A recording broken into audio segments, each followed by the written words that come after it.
I've always been drawn to Jesus as an example of what happens when we mere humans allow ourselves a passionate relationship with God. Knowing such intense, pure love changes our hearts and minds, so we interact with each other differently. Tuned into God as completely as was Jesus, we too become social architects, activists, compassionate servants, and courageous, rebellious truth tellers. We become miracle workers. My rational, science-minded self has long viewed Jesus' miracle stories as parables rather than actual events. Oh, Jesus healed a blind man. I get it. If I follow Jesus, then I'll see through the world's veils.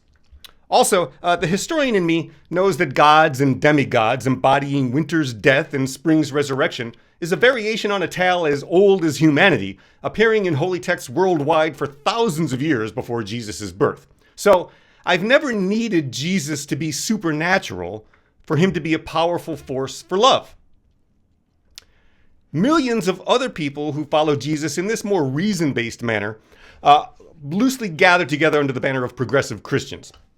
But that moniker really only broadly refers to our agreement, for the most part, that Jesus was a social justice activist. Because even among progressives, many believe that Jesus literally healed the blind, raised the dead, and then had to die and be resurrected to fulfill a First Testament prophecy about a Jewish Messiah who would reinstate the Jewish kingdom.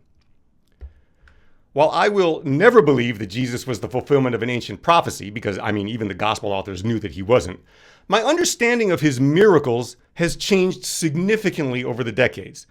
I still encourage people to read them as parables because they are. The entire Bible really is parables within an overarching parable. But I'm also slowly coming around to the idea that there is some reality to the miracle stories, especially the 23 healing stories. Now, I know this is going to be a little bit outside the box, but just bear with me. It's just something I'm thinking about because my curiosity is really largely the result of reading about the weirdness of quantum physics, including string theory and parallel realities.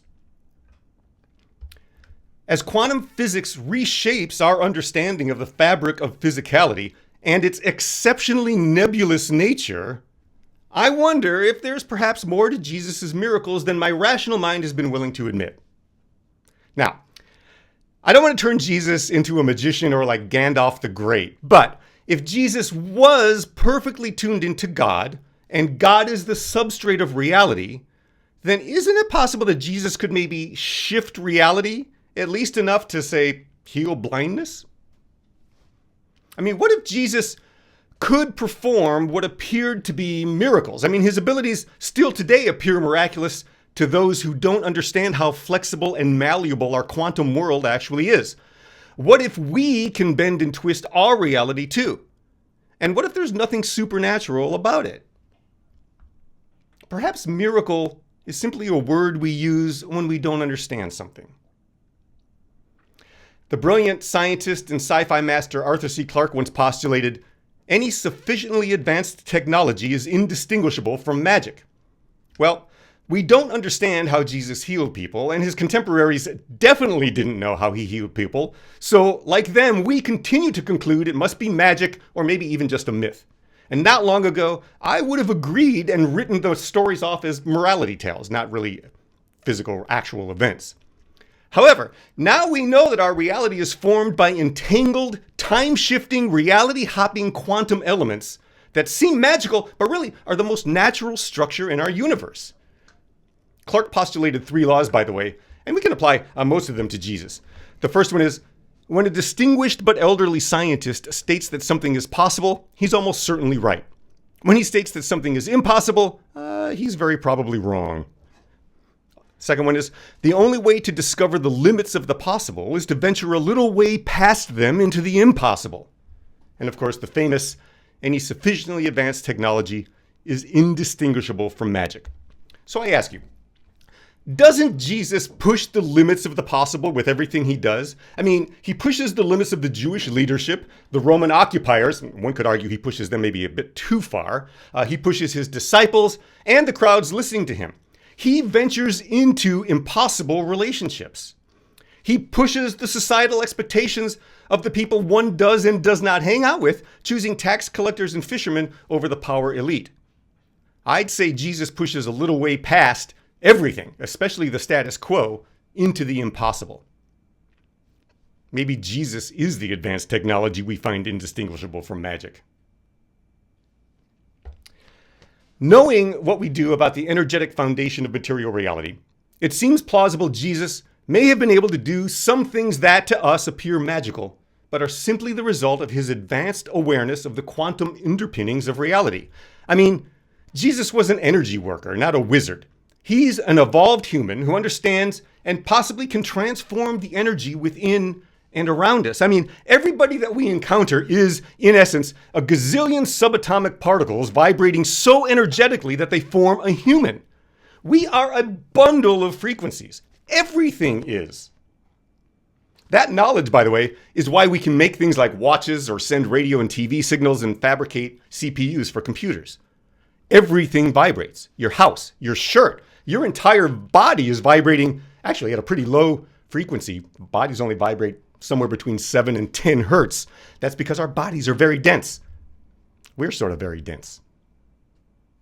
So perhaps Jesus could sense these vibrations and maybe even sculpt them using energy and light, the way an artist uses paint and a brush. And I know that this sounds kind of crazy. I've often thought it sounds crazy too. But now I have to say that as we realize the material world is not as solid as it seems, there are quantum elements to play with, so these things seem a little more plausible than they did yesterday.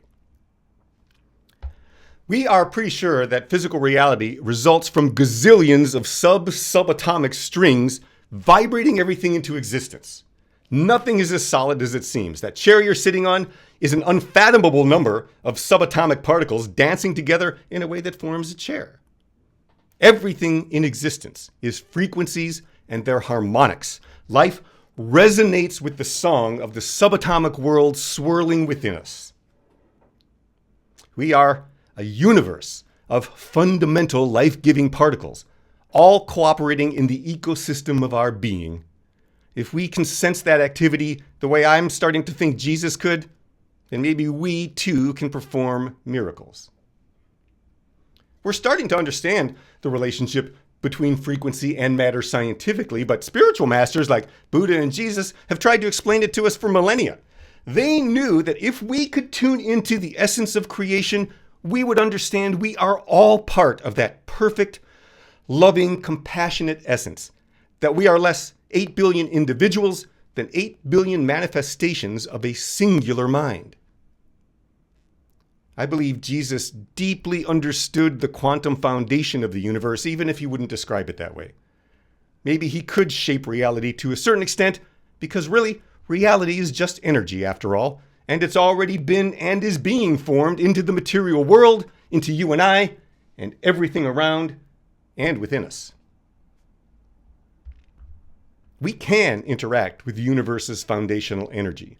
God consciousness is the quantum frequency that forms us, and we're able to tangle with the universe, to shift and change our world, because whatever we call the metaphysical crux of consciousness, whether it's the Big Bang or God, it initially had to change to form us.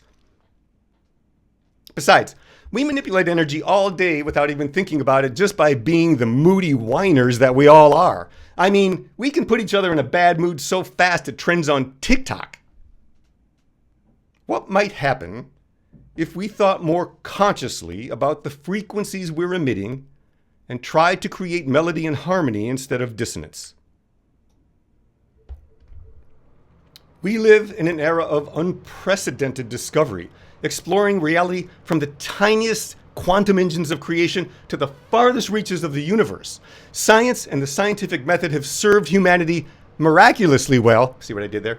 And they continue to provide balance to our more outlandish religious tendencies. But in our quest, I think, for a reasonable faith, we maybe sometimes forget our friend Arthur's advice about venturing a little bit into the impossible. Jesus was certainly not afraid to explore what the world still insists is impossible: an equitable, diverse global community of miracle workers, channels of God's intrinsic love, building a new, cooperative civilization together, one quantum string at a time. Amen. A question to consider today is, where in your life do you, or might you, extend beyond what seems possible? Where are you all willing to take this rather outlandish line of thinking? Where in your life do you, or might you, extend beyond what seems possible? Let's go into breakout rooms for